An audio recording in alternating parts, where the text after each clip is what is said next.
Hello बच्चों, मैं नितिश माथुर आप सभी का स्वागत करता हूं अपने यूट्यूब चैनल बूस्ट ब्रेन में। आज हम यहाँ देखने वाले हैं क्लास 8th की हिस्ट्री का चैप्टर 2, जिसका नाम है from trade to territory the company establishes power.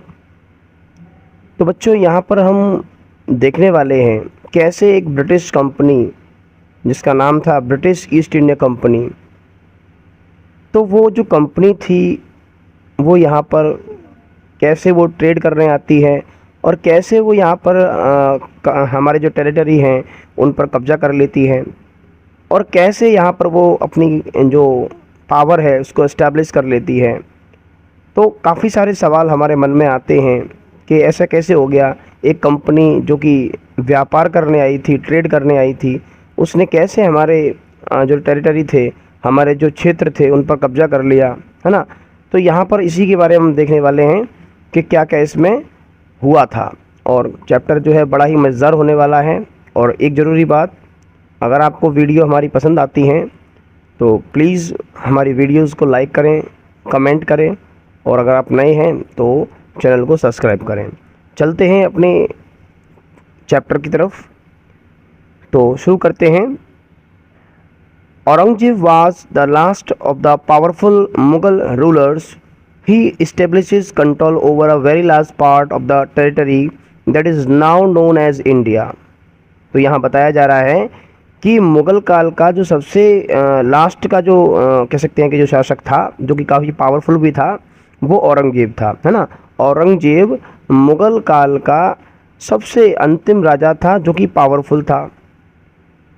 उसके बाद बताया गया है कि उसने काफ़ी बड़े टेरिटरी पर, काफ़ी बड़े हिस्से पर उसने अपना कब्जा भी किया हुआ था। काफ़ी बड़े एरिया में उसका साम्राज्य फैला हुआ था, जिसको कि आज इंडिया के नाम से जानते हैं।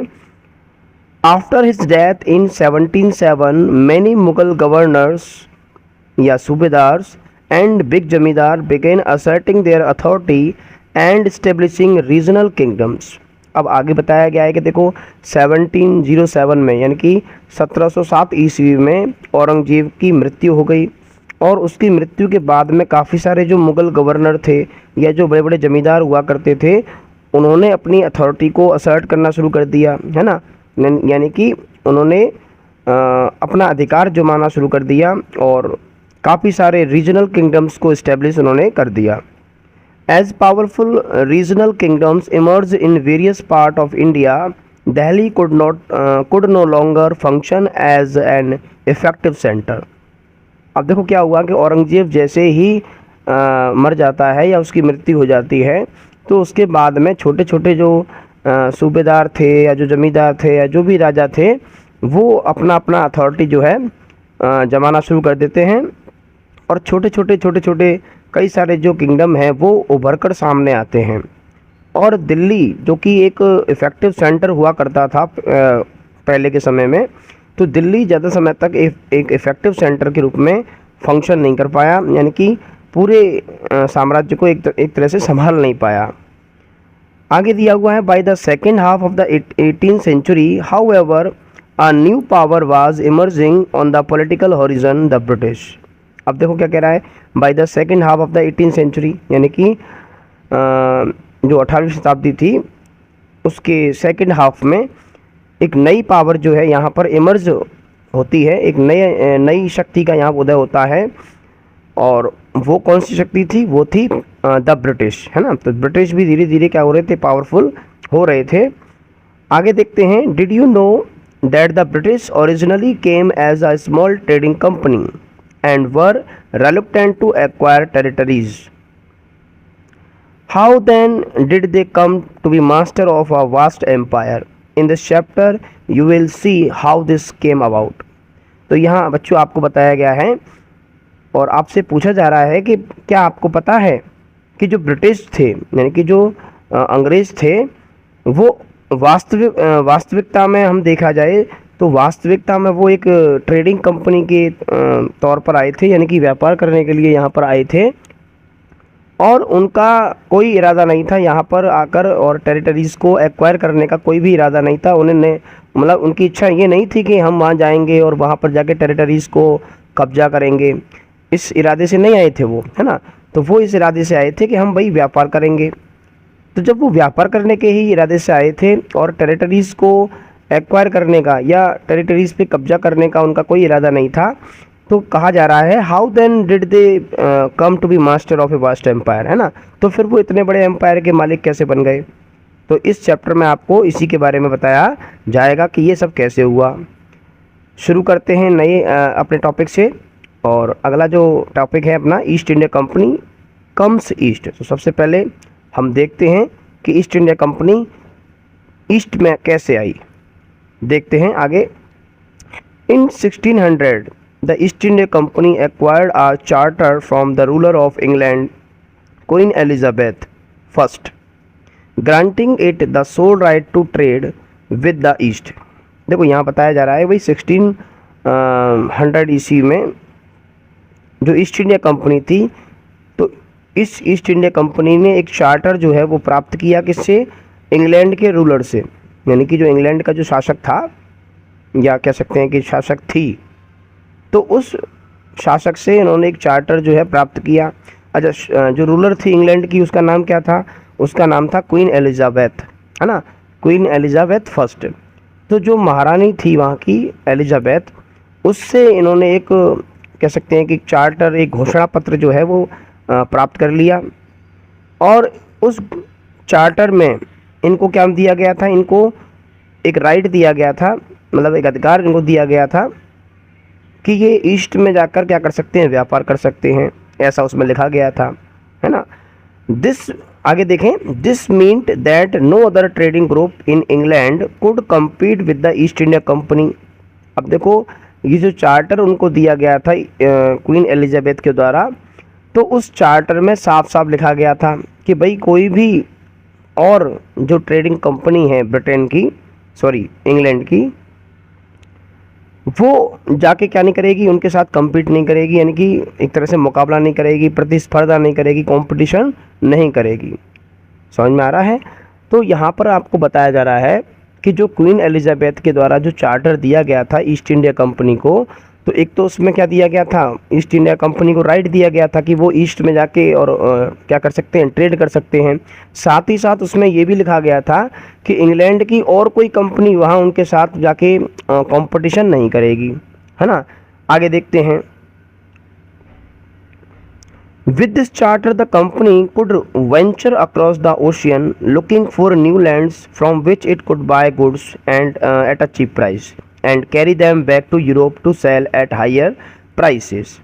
अब यहाँ लिखा है और क्या लिखा है देखो कि जो मतलब ये जो चार्टर था जो कि क्वीन एलिजाबेथ ने उनको दिया था, इसके साथ में जो कंपनी है वो क्या कर सकती थी, अब मतलब ईस्ट में जाके और पूरे में नई जो ज़मीन है उनको देख सकती थी, या वहाँ पर जाके एक तरह से एक बढ़िया ज़मीन या एक ऐसा बढ़िया एरिया अपने लिए तलाश कर सकते थे जहाँ से वो क्या कर सकते हैं, जहाँ से वो सस्ती दामों पर, सस्ती कीमतों पर सामान खरीद सकते थे और उसको वापस से यूरोप में लाके और उसको हायर प्राइसेस में बेच सकें। The company did not have to fear competition from other English trading companies. अब देखो यहाँ बताया जा रहा है कि जो कंपनी थी उसको कोई भी डर नहीं था, किसका, कंपटीशन का, है ना। कंपटीशन का कोई डर नहीं था उनको। क्यों नहीं था, क्योंकि उनके साथ चार्टर था ना, क्वीन एलिजाबेथ ने दिया था जो, तो उसमें साफ साफ लिखा था कि भाई इंग्लैंड से और कोई कंपनी उनके साथ कंपटीशन करने के लिए नहीं आ सकती है, यानी कि और कोई कंपनी जो है वो वहाँ पर व्यापार करने नहीं जाएगी। केवल उन्हीं को ये अधिकार दिया गया है कि आप जाओ और व्यापार करके आओ। अब इस बात का देखो क्या है, काफ़ी बेनिफिट इनको मिला। तो एक देखो कंपनी है मर्केंटाइल ट्रेडिंग कंपनी। तो mercantile trading company in those days made profit primarily by excluding competition so that they could buy cheap and sell dear.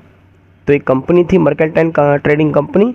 तो उन दिनों में इस कंपनी ने क्या किया भाई, काफ़ी सारा प्रॉफिट जो है कमाया, क्योंकि कंपटीशन था नहीं, तो काफ़ी सारा जितना भी मतलब प्रॉफिट कमा सकती थी उसने कमाया। और कैसे कमाया, तो सस्ती कीमतों पे उसने सामान ख़रीदा और सस्ती कीमतों पर ख़रीद कर वापस में यूरोप में जाकर उसको यूरोप के मार्केट में काफ़ी महंगे दामों में उसको बेच दिया, है ना, जिससे उनको प्रॉफिट जो है काफ़ी ज़्यादा हुआ। आगे दिया हुआ है the royal charter however could not prevent other European power from entering the eastern market.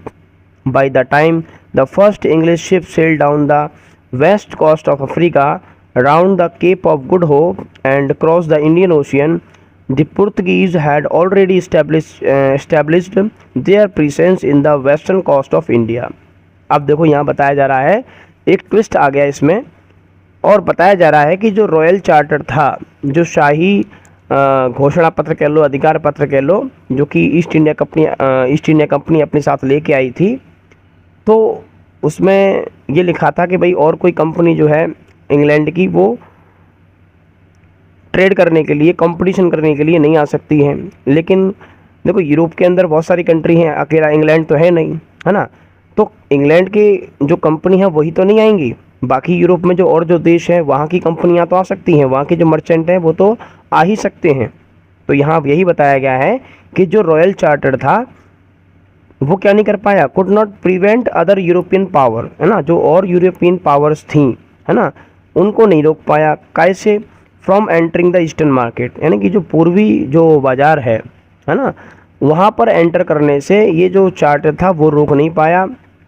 और क्या होता है भाई, और हम देखते हैं कि भाई जैसे ही मतलब अंग्रेज आए यहाँ पर, तो कह सकते हैं कि जो शिप आया अंग्रेज़ों का, तो उससे पहले ही यहाँ पर पुर्तगीज़ जो है वो अपनी उपस्थिति जो है दर्ज करा चुके थे। यानी कि जो पुर्तगाल के जो लोग थे वो पहले ही यहाँ पर आके, हमारा जो इंडिया है उसके वेस्टर्न कोस्ट पे आके उन्होंने अपनी उपस्थिति या कह सकते हैं कि जो प्रेजेंस है वो दर्ज करा दी थी। And had there base in Goa. अच्छा, पुर्तगाल के जो लोग थे उन्होंने पहले ही आ गए थे वो, और गोवा के अंदर उन्होंने अपना जो है बेस बना लिया था। आगे दिया हुआ है, in fact it was Vasco da Gama, a Portuguese explorer who had discovered this sea route to India in 1498। तो देखो पुर्तगाली जो है वो पहले कैसे आ गए, तो देखो यहाँ पर एक व्यक्ति है जिसका नाम है वास्को डी गामा, जो कि एक पुर्तगाल का ही रहने वाला था। तो एक ये पुर्तगीज़ था वास्को डी गामा, और इसने क्या किया, देखो 1498 में इंडिया तक आने का जो समुद्री मार्ग था वो खोज निकाला, है ना। समुद्र के रास्ते से इंडिया आने का जो रास्ता था वो सबसे पहले किसने खोज निकाला था, वास्को डी गामा ने खोज निकाला था। इस वजह से पुर्तगाली जो है वो पहले ही यहाँ आ पहुँचे थे। आगे दिया हुआ है, by the early 17th century the Dutch too were exploring the possibilities of trade in the Indian ocean. देखो अर्ली 17th सेंचुरी में डच के जो लोग हैं वो भी यहाँ पर व्यापार की संभावनाओं को देखते हुए ट्रेड करने के लिए यहाँ आ पहुँचे। और उसके बाद लिखा हुआ है, देखो, soon the French traders arrived on the scene, है ना। बाद में जो फ्रेंच के जो मतलब फ्रांस के जो लोग थे जिनको हम फ्रेंच कहते हैं, तो जो फ्रेंच ट्रेडर्स थे यानी कि जो फ्रांस के व्यापारी थे वो भी पीछे से यहाँ पर आ पहुँचे। तो हम देख सकते हैं, एक तो अंग्रेज़ आ पहुँचे यहाँ पर, यानी कि जो ब्रिटिश थे वो आप आ गए थे, उनसे भी पहले पुर्तगीज़ आ गए, उसके बाद डच भी आ गए, और उसके बाद में फ्रांस के जो लोग थे वो भी आ गए व्यापार करने के लिए, है ना। यानी कि 4 अलग अलग देशों के जो व्यापारी हैं वो यहाँ पर आ पहुँचे। अब इनके बीच में कंपटीशन तो बनता ही है ना। तो आगे देखते हैं, the problem was that all the companies were interested in buying the same thing. अब देखो चारों कंपनी यहाँ पहुँची हैं। अब चारों कंपनियों के बीच में समस्या ये थी कि सारी की सारी जो कंपनियाँ थी वो एक ही तरह की चीज़ों को ख़रीदने में क्या कर रही थी, इंटरेस्ट दिखा रही थी, है ना। सभी को एक ही तरह की चीज़ खरीदनी थी, और वो क्या थी, तो देखो आगे दिया हुआ है, the fine qualities of cotton and silk produced in India had a big market in Europe.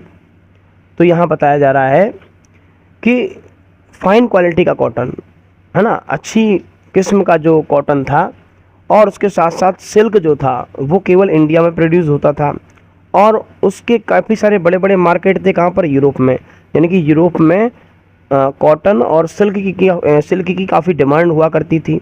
तो एक तो जो व्यापारी थे वो कॉटन और सिल्क खरीदना चाहते थे, उसके अलावा pepper, cloves, cardamom and cinnamon too were in great demand, है ना। तो ये जो मसाले होते हैं, गरम मसाले, जैसे कि तो काली मिर्च हो गई, लौंग हो गई, इलायची हो गई, है ना, दालचीनी हो गया, तो इस तरह के की जो मसाले थे इनकी भी बड़ी डिमांड हुआ करती थी यूरोप के अंदर, है ना।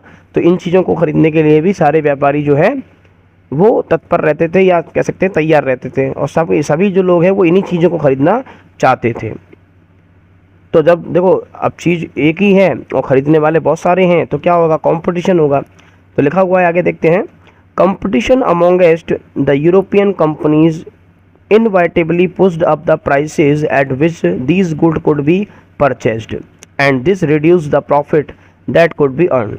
अब देखो हुआ क्या, जब एक ही चीज़ को खरीदने के लिए सभी लोग होड़ में लग गए और सारे के सारे लोग जो हैं वो एक ही चीज़ को ख़रीदना चाहते थे, उसकी वजह से क्या हुआ, वो जो सामान था उसकी जो प्राइस थी वो बढ़ गई और प्राइस के बढ़ने से मुनाफा कम हो गया, प्रॉफिट जो है वो कम हो गया।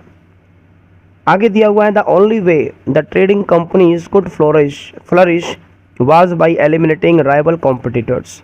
अब देखो सभी जो कंपनियां थी, अब क्योंकि देखो प्रॉफिट कम हो गया और जब प्रॉफिट कम हो जाता है तो व्यापार जो है या जो हमारा जो बिजनेस है, जो ट्रेड है, वो अच्छे से क्या नहीं होगा, ग्रो नहीं करेगा। और सभी कंपनी को अपना अपना जो व्यापार था वो ग्रो करना था, बढ़ाना था, है ना।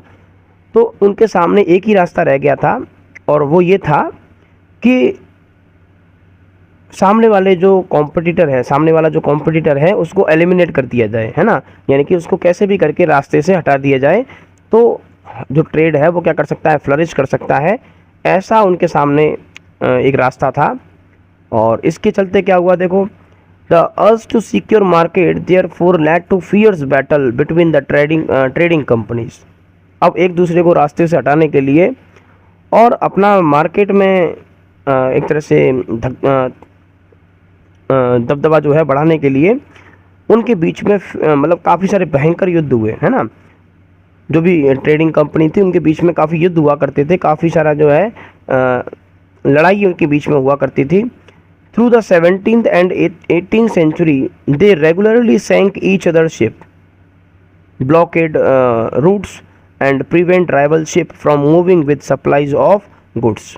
तो यहाँ पर दिया हुआ है कि 17th सेंचुरी से और 18th सेंचुरी तक, है ना, यानी कि 17वीं शताब्दी से और 18वीं शताब्दी तक वे नियमित रूप से क्या करते थे भाई, एक दूसरे के जहाज़ों को या शिप्स को डुबा दिया करते थे, है ना। अच्छा, जो रूट हुआ करते थे, जो रास्ता हुआ करता था जिससे होकर वो जाया करते थे शिप वगैरह, उसको बंद कर दिया करते थे और उनके जो शिप हुआ करते थे, एक दूसरे के जो शिप हुआ करते थे उनको रोक दिया करते थे, है ना। जो जहाज़ जो होते थे जिनमें सामान लद के जाता था तो उन जहाज़ों को वो रोक लिया करते थे। तो इस तरीके से एक दूसरे के खिलाफ़ में काफ़ी लड़ाइयाँ वो लड़ते थे। आगे दिया हुआ है, trade was carried on with arms and trading post were protected through fortification, है ना। अब ये जो ट्रेड हो रहा था, जो भी व्यापार किया जा रहा था, वो किसके दम पर हो रहा था भाई, तो एक तरह से हथियारों के दम पर और हो रहा था। और जो भी ट्रेडिंग पोस्ट हुआ करती थी तो उनका जो प्रोटेक्शन है वो कैसे हो रहा था, तो फोर्टिफिकेशन उन्होंने करना शुरू कर दिया। जो भी उनकी ट्रेडिंग पोस्ट हुआ करती थी उसके आसपास उन्होंने काफ़ी ऊंची ऊंची दीवारें बना दी, है ना। फोर्टिफिकेशन उन्होंने कर लिया, किलेबंदी कर दी एक तरह से, है ना। तो इस तरीके से वो एक दूसरे को नुकसान पहुंचाते थे और अपनी सुरक्षा करते थे। आगे दिया हुआ है, this effort fortify settlement and carry on profitable trade also led to intense conflict with local rulers। अब देखो यहाँ क्या हो रहा है भाई, सारी जो कंपनियां हैं वो अपना अपना एफर्ट कर रही थी, अपना अपना प्रयास कर रही थी और एक तरह से कह सकते हैं कि जो भी व्यापार उनका हो रहा था वो किसके दम पर हो रहा था, हथियारों के बलबूते पर हो रहा था और अपने सेटलमेंट्स के आसपास वो क्या कर रहे थे, फोर्टिफिकेशन कर रहे थे।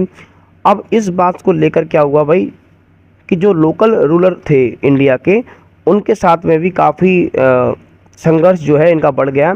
और वो क्यों बढ़ गया, इसलिए बढ़ गया देखो कि मैं तुम्हें बताता हूँ कि जब ये जो कंपनियाँ थी, जैसे कि ब्रिटिश ईस्ट इंडिया कंपनी की बात करते हैं, तो जब ये कंपनी यहाँ पर आई थी तो ये कंपनी जो है औरंगजेब के पास जाती है, क्योंकि उस समय औरंगजेब का ही शासन चलता था।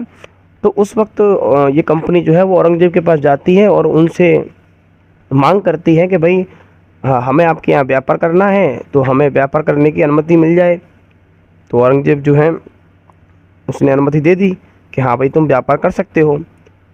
और उन्होंने एक और रिक्वेस्ट जो है अंग्रेज़ों ने की थी, ये जो ब्रिटिश थे इन्होंने एक और रिक्वेस्ट की थी, भाई व्यापार तो हम करेंगे ही लेकिन हमसे टैक्स भी ना लिया जाए, है ना।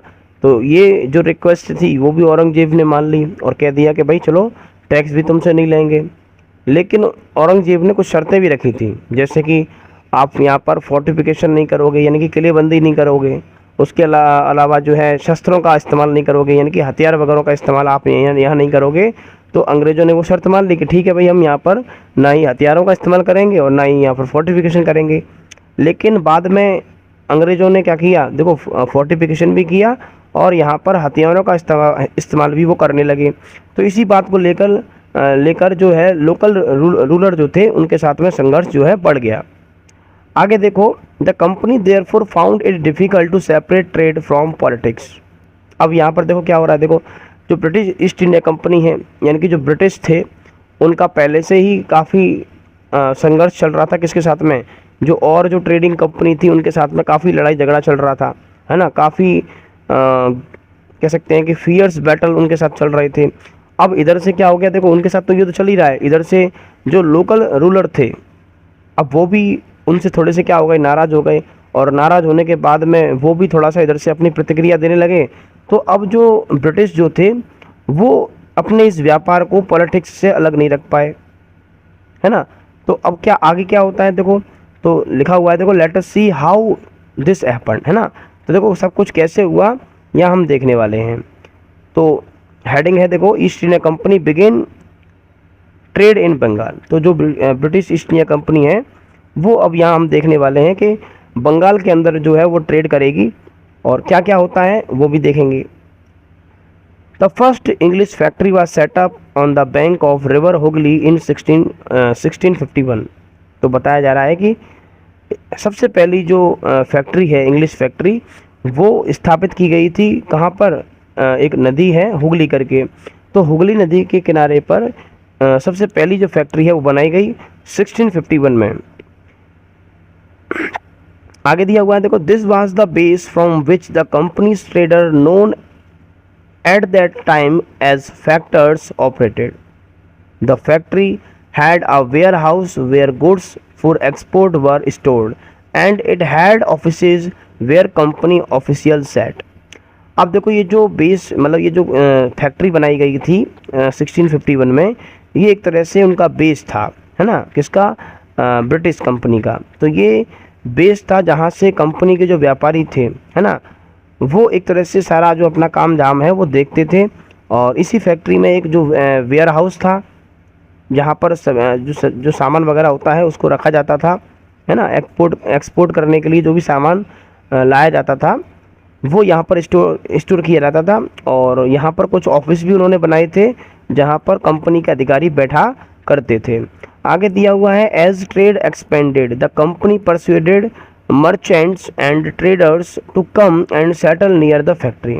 अब जैसे जैसे ट्रेड क्या होता गया, एक्सपेंड होता गया, है ना, मतलब जैसे जैसे व्यापार उनका बढ़ता गया, तो जब व्यापार बढ़ने लगा तो कंपनी को और भी ज़्यादा व्यापारियों की या और भी ज़्यादा जो ट्रेडर्स थी उनकी ज़रूरत पड़ने लगी। तो उन्होंने बहुत और भी ज़्यादा व्यापारी या और भी ज़्यादा जो ट्रेडर थे उनको बुला लिया और उनको फैक्ट्री के पास में ही क्या करने को, मतलब सेटल कर दिया, यानी कि वहीं पर उनको रहने के लिए थोड़ी जगह देना शुरू कर दिया और वहाँ पर वो उनका सेटलमेंट धीरे धीरे बढ़ता गया। By 1696 it began building a fort around the settlement. अब देखो 1696 में उन्होंने क्या किया, इन्होंने एक फोर्ट, एक कह सकते हैं कि एक किला जो है सेटलमेंट के चारों ओर बनाना शुरू कर दिया। 2 years later it bribed Mughal official into giving the company zamindar right over 3 villages. और उसके बाद में इन्होंने क्या किया भाई, जो मुगल ऑफिशियल थे यानी कि जो मुगल अधिकारी थे, तो इनको भी क्या कह दिया, देखो उन्होंने भी इनको कंपनी को 3 गांव की जो जमींदारी है, जमींदारी की जो राइट्स हैं वो दे दिए। One of these was Calcutta which later grew into city of Calcutta. देखो इनमें से एक गांव का नाम क्या था, कलीकट्टा, है ना, कलीकट्टा कह लो, जिसको आज हम कलकत्ता के नाम से भी जानते हैं या कोलकाता के नाम से भी आज हम जानते हैं। तो एक गांव तो ये था। आगे दिया हुआ देखो, it also persuaded the Mughal emperor Aurangzeb to issue a farman granting the company the right to trade duty free. अच्छा, यहाँ पर देखो और क्या किया गया, कंपनी के द्वारा एक फरमान जो है निकालने के लिए कहा गया, औरंगजेब से कहा गया कि भैया आप एक फरमान निकालिए एक आदेश जो है वो आप पारित कीजिए, जिसमें हमें मतलब कंपनी को अंग्रेज़ों के द्वारा औरंगजेब से मतलब ये रिक्वेस्ट की गई। तो अंग्रेज़ों ने ये रिक्वेस्ट की औरंगजेब से कि आप एक फरमान जारी कर दीजिए और उसमें लिख दीजिए कि भाई जो भी ब्रिटिश ईस्ट इंडिया कंपनी है उसको यहाँ पर व्यापार करने दिया जाए, और व्यापार के साथ साथ उनको उनसे जो है टैक्स भी ना लिया जाए। इस तरह का फरमान जारी करने के लिए उन्होंने एक तरह से रिक्वेस्ट की। मैंने अभी बताया था आपको कि अंग्रेज़ों ने औरंगजेब से रिक्वेस्ट की थी कि भाई हमें व्यापार करने का अधिकार दिया जाए और हमसे टैक्स भी ना लिया जाए, यानी कि ड्यूटी फ्री हमको यहाँ पर ट्रेड करने दिया जाए, जो कि औरंगजेब ने इनकी बात को मान लिया था। अब समस्या कहाँ होती है, तो समस्या होगी औरंगजेब के मरने के बाद, है ना। तो जैसे ही औरंगजेब मर जाएगा, जो लोकल रूलर थे, छोटे छोटे जो सूबेदार और ये जो थे, वो अपना अपना अथॉरिटी जो है असर्ट कर लेंगे। तो जब तक औरंगजेब था जब तक तो कोई दिक्कत नहीं रही, है ना। सभी ने उस आदेश की पालना की।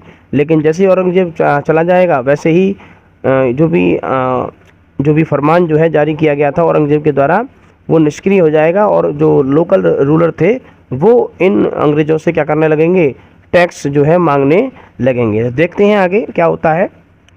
The company tried continuously to press for more concession and manipulate existing privileges. अब देखो यहाँ पर जो कंपनी है वो लगातार दबाव बना रही थी, किसका, कि हमें ज़्यादा कंसेशन दिया जाए, ज़्यादा छूट दिया जाए, और जो प्रिविलेजेस हैं वो भी हमें दिए जाएं, मतलब जो भी विशेष अधिकार हैं वो भी हमें दिए जाएं। Aurangzeb's farman for instance had granted only the company the right to trade duty free. अब देखो औरंगजेब ने भी फरमान जारी किया था कि भाई जो भी है कंपनी उसको व्यापार करने दिया जाए, और एक तरह से उनसे टैक्स भी ना लिया जाए, यानी कि ड्यूटी फ्री उनको टैक्स मतलब एक तरह से ट्रेड करने दिया जाए। लेकिन यहाँ पर केवल कंपनी के लिए ये अधिकार दिया गया था, है ना। लेकिन होता क्या है देखो, but official of the company who were carrying on private trade on the side were expected to pay duty. अब देखो यहाँ पर औरंगजेब ने जो भी फरमान जारी किया था कि भाई कंपनी को व्यापार करने दिया जाए, तो वो कंपनी के लिए छूट दी गई थी। भाई कंपनी जो व्यापार करेगी उस पर कोई टैक्स नहीं लेना। लेकिन कंपनी के अधिकारी साइड में बिजनेस कर रहे थे, है ना, प्राइवेट ट्रेड कर रहे थे साइड में। तो उनसे तो ये उम्मीद थी कि भाई कंपनी एक बार को टैक्स ना दे, कोई बात नहीं है, चलो औरंगजेब के द्वारा जो है फरमान जारी किया गया है। लेकिन जो अधिकारी थे कंपनी के, वो साइड में बिजनेस कर रहे थे, है ना, प्राइवेट जो है ट्रेड कर रहे थे। तो उनसे तो ये उम्मीद थी कि भाई वो तो अपना क्या दें, टैक्स दें। लेकिन क्या हुआ देखो, तो जो कंपनी के अधिकारी थे उन्होंने मना कर दिया कि भाई हम तो टैक्स नहीं देंगे, है ना। देखो आगे देखते हैं क्या हुआ। दिस दे रिफ्यूज टू पे, है ना। तो जो कंपनी के अधिकारी थे उन्होंने मना कर दिया कि हम टैक्स नहीं देंगे। तो उसकी वजह से क्या हो गया देखो, causing an enormous loss of revenue for Bengal. अब क्योंकि देखो कंपनी के अधिकारी भी प्राइवेट में व्यापार कर रहे थे और वो भी टैक्स नहीं दे रहे थे, उसकी वजह से बंगाल की जो रेवेन्यू थी उस पर असर पड़ रहा था। बंगाल की जो आय थी, जो भी राजस्व था उसका, उस पर इफेक्ट पड़ रहा था, लॉस हो रहा था उनको। तो जब बंगाल की रेवेन्यू पर एक तरह से कह सकते हैं कि बात आ रही थी, या बंगाल की जो रेवेन्यू है उसका जब लॉस हो रहा था, तो जो बंगाल के जो नवाब थे, जो कि बंगाल के नवाब थे मुर्शद कुली खां, है ना, तो वो कैसे फिर विरोध ना करते। भाई सीधी सी बात है, औरंगजेब ने फरमान जारी किया था कि भाई कंपनी को व्यापार करने दिया जाए और उससे टैक्स ना लिया जाए। ठीक है, कोई दिक्कत नहीं है, कंपनी व्यापार कर रही थी, उससे कोई टैक्स नहीं लिया जा रहा था। लेकिन कंपनी के जो अधिकारी थे वो साइड में बिजनेस कर रहे थे, तो उनको तो टैक्स देना चाहिए था, लेकिन उन्होंने भी टैक्स देने से मना कर दिया, जिसकी वजह से बंगाल की जो रेवेन्यू है वो घाटे में जा रही थी। बंगाल की जो रेवेन्यू है वो हो ही नहीं पा रही थी, है ना। भाई राजस्व कैसे आता है, टैक्स से आता है कि नहीं आता है। तो वो जो अधिकारी थे उनको तो टैक्स देना ही चाहिए था, लेकिन उन्होंने टैक्स देने से मना कर दिया, और उसकी वजह से क्या हो रहा था, बंगाल की जो रेवेन्यू थी उसको लॉस हो रहा था, घाटा हो रहा था, हानि हो रही थी। तो फिर बंगाल का जो नवाब था मुर्शद कुली खां, वो कैसे फिर विरोध नहीं करता, विरोध तो उसको करना ही था, है ना, विरोध तो वो करेगा ही। अब आगे देखते हैं अपना नया topic, how trade led to battles.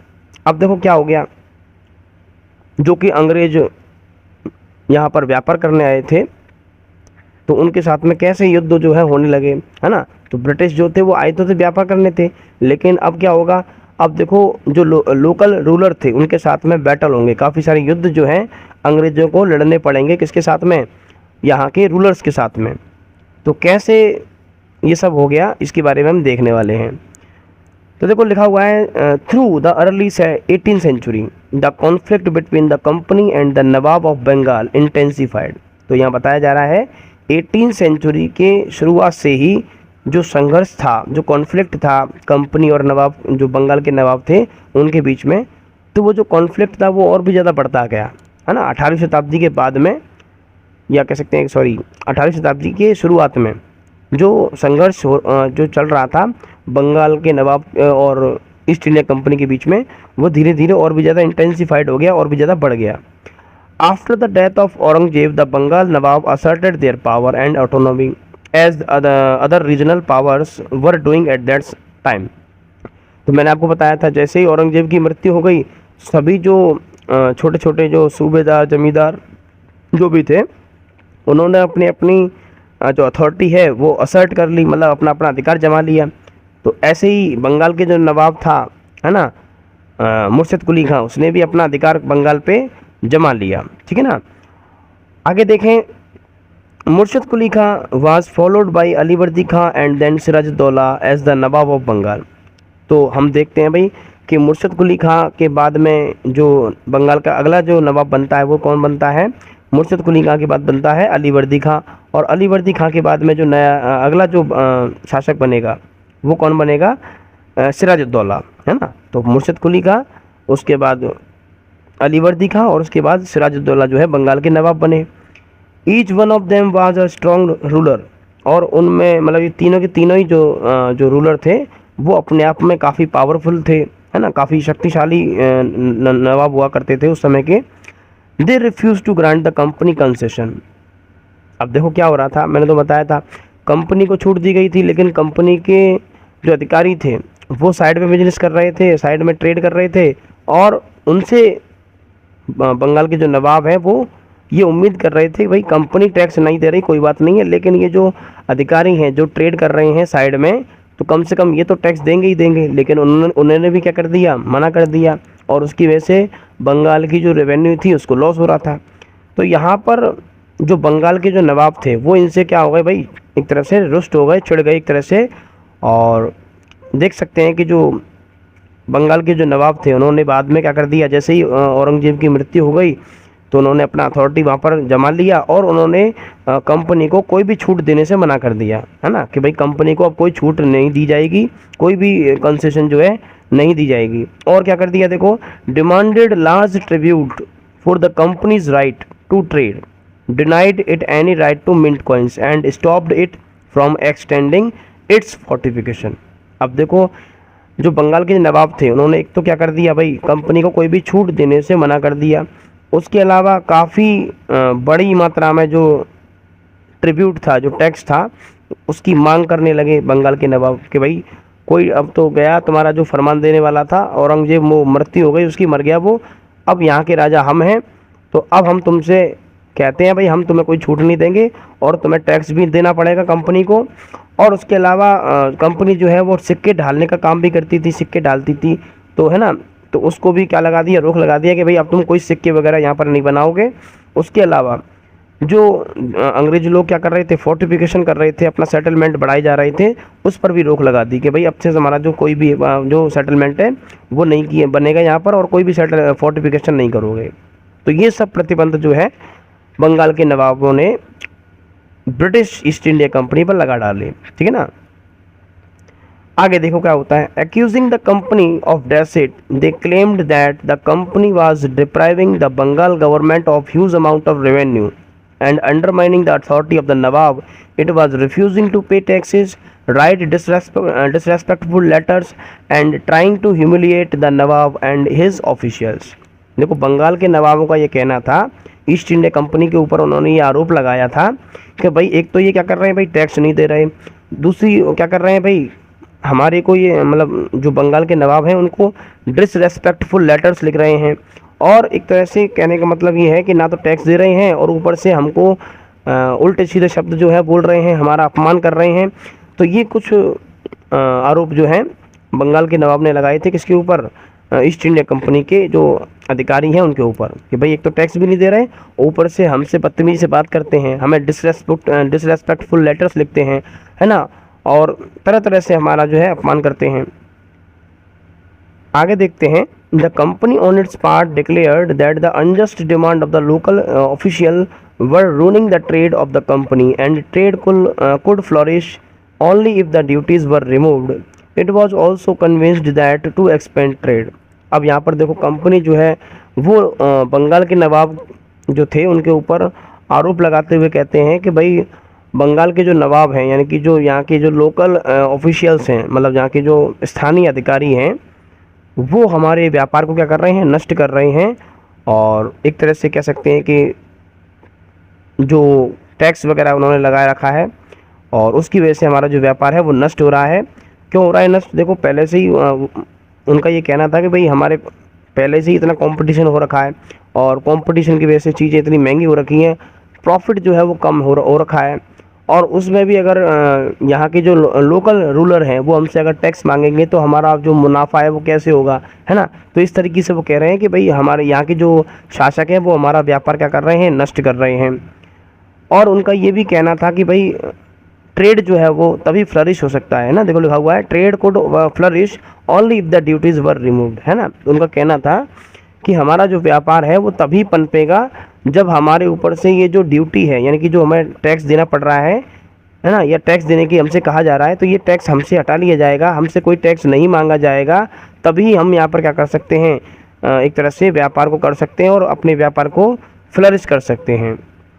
आगे दिया हुआ है, it was also convinced that to expand trade, है ना भाई, व्यापार को और भी ज़्यादा बढ़ाने के लिए क्या करना होगा, देखो it had to enlarge its settlement, buy up villages and rebuild its forts.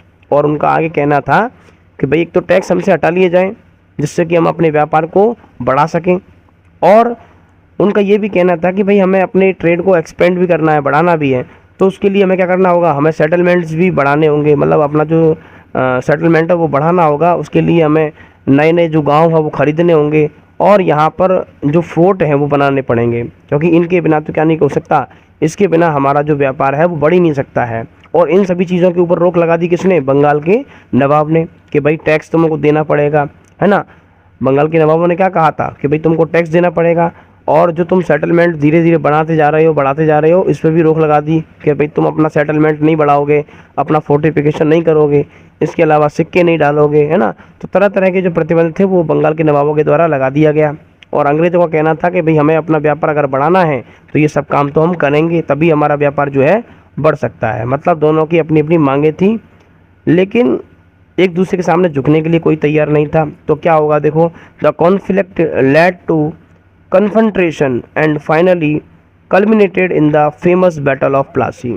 अब दोनों में से कोई भी झुकने को तैयार नहीं है ना। बंगाल के नवाब कह रहे थे कि भाई तुम्हारी वजह से हम काफ़ी परेशान हो गए हैं, हमारा जो राजस्व है उसको नुकसान हो रहा है, तुम टैक्स दे नहीं हो, है ना, और उसके ऊपर से हमें अपमानजनक शब्दों से जो है हमसे बात करते हो। तो इसके मतलब बदले में क्या कर दिया बंगाल के नवाबों ने, और मना कर दिया कि भाई नहीं, अब हम तुम्हें कोई छूट नहीं देंगे, तुम्हें टैक्स देना पड़ेगा, ये वो, और सारा प्रतिबंध लगा दिया। उधर अंग्रेज़ों का ये कहना था कि नहीं भैया, हमारा व्यापार तो ख़त्म हो जाएगा अगर आप कैसे करोगे तो, है ना, तो हम तो टैक्स नहीं देंगे और हम अपना जो फोर्टिफिकेशन है वो भी बनाएंगे, है ना, यानी कि आपकी एक भी शर्त मानने को हम तैयार नहीं हैं। तो जब दोनों एक दूसरे के सामने नहीं झुके तो उसकी वजह से क्या हुआ, युद्ध तो होना ही था। और फिर एक फेमस युद्ध होता है जिसका नाम है बैटल ऑफ प्लासी, है ना, प्लासी का युद्ध होता है। तो ये जो प्लासी का युद्ध है ये हम पढ़ेंगे अपनी नेक्स्ट क्लास में।